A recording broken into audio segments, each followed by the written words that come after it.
Join me on a quick tour of our solar system from St Kilda to Port Melbourne in Victoria, Australia. At its heart, the Sun, a 14 million kilometre diameter ball of fusing hydrogen, gifting us with abundant heat and light.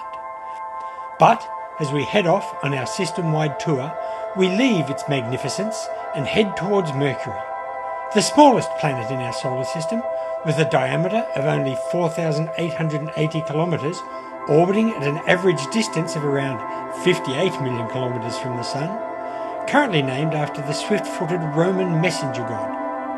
After leaving Mercury, we can quickly duck across to visit Venus. With an average orbit of 108 million kilometres, it is clearly visible with the naked eye and is named for the Roman goddess of love and beauty. Leaving the naked beauty of Venus, we continue our journey and make our way into the familiar neighbourhood of Earth and the Moon, with its average orbit of 149 million kilometres. It is an ideal place for making toasted sandwiches and is the only model on this journey to include a satellite.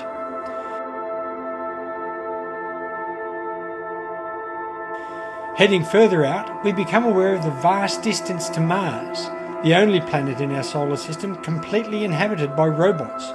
Named for the Roman god of war, with an orbit of 228 million kilometres, the current excitement around a possible manned visit can be put into even more heroic perspective at this point. But leaving Mars for the next destination in our exciting tour introduces us to the actual incredible vast distances in our solar system.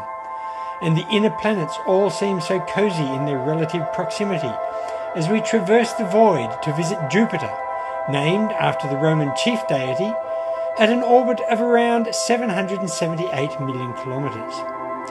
The fact that it is visible to the naked eye at this distance is truly amazing, but then again it does have a diameter of around 140,000 kilometres and a big red dot, not shown in the bronze model.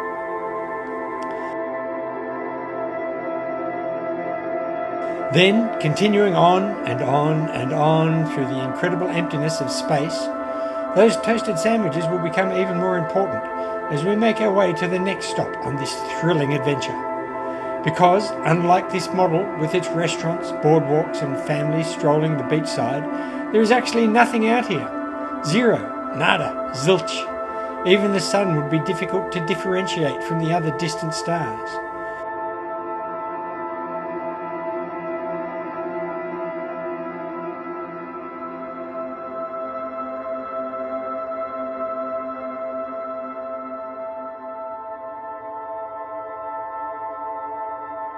But eventually we would arrive at one of the shining jewels of our solar system, the mighty Saturn with its majestic rings. And given our Earth is the size of a pea in this model, you can see how impressive this gas giant is, and why it too is visible to the naked eye on a clear night, even at a distance of around 1.5 billion kilometres. Now, despite the vast distances that we have already traversed, from here we head out into the true void, where nothing is visible to the naked eye from Earth. Here our resolve may falter, and boredom and loneliness may overcome our souls as we endure the tedium and despair in the search for Uranus.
Uranus, arguably the funniest planet in the solar system.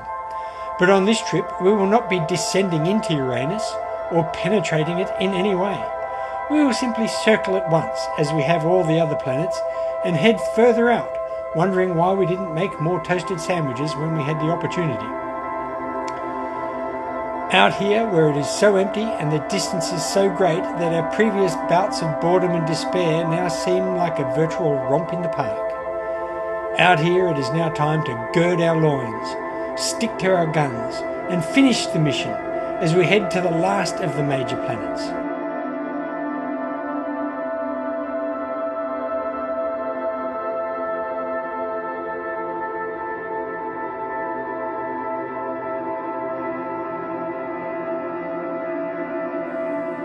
Out here, we may well wrestle with a new madness, brought on by our seemingly endless hurtling through the void. We may succumb to even more bizarre activities like learning to recite Shakespeare in reverse, or making fanciful costumes out of our nail clippings. There may indeed be no depths to which our twisted and tortured psyche will not plumb in the ages that we hurtle along.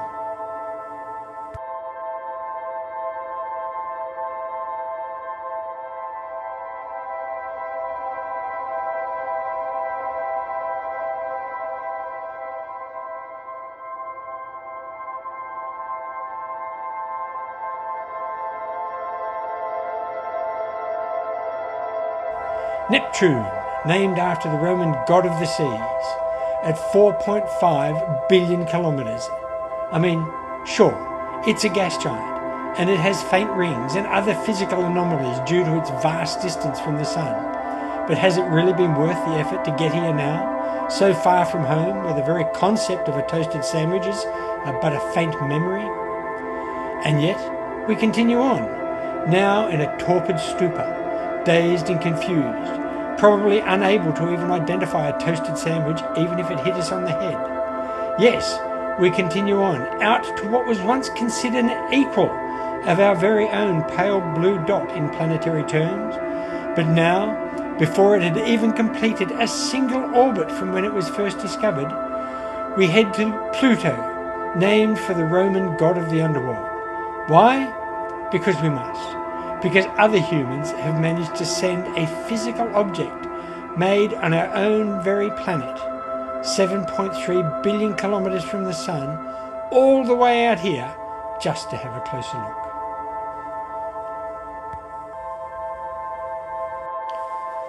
And with all this travel, we come to the terrible realisation that we have but travelled half the diameter of our solar system. For this model is set up in a rare planetary alignment, something that probably only happens once in a gazillion years.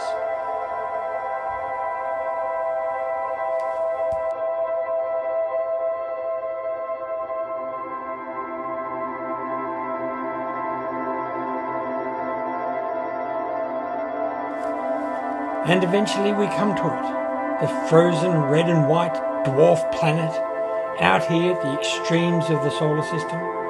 Sure, there are rumours that there may be another one, further out, hiding in the Oort cloud. But until that day, this is the goal of our trip today.